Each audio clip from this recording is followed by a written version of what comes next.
bone broth with a little beef tallow on top. I made it yesterday, so then that's why the beef tallow has hardened. Now today's video, I wanted to show you guys how to make a second batch with the same bones. So what I did is I used the pressure cooker over here. And then basically, after I separated the soup, which I put in another pot, I put the bones back in the pressure cooker pot, added some more onions and carrots. I put about a half carrot, you don't have to put that much. And also like a spoonful of salt.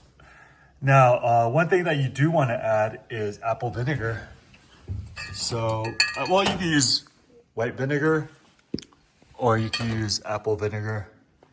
And then, yeah, that will help extract more of the minerals and stuff out of the bones. So, yeah, go ahead and try that. For me, this pressure cooker, I set it about 1 hour and 10 minutes, but you can actually go longer if you want. I'm in high altitude. Oh, one thing to note is this is the beef tallow I collected. Now I'm gonna make a separate video about how to purify and cleanse.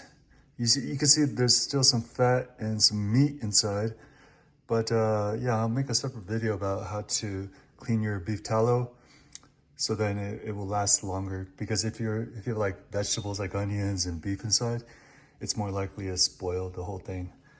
So yeah, other than that, please leave a comment or a question and I'd be happy to help. Once again, yeah, this doesn't look great right now. I'm heating it back up right now, so yeah, this is how you make a second batch of beef broth with the same bones. So you can, with the bones, you can make it twice, all right? All right, thanks for watching. Please like or comment. Bye-bye.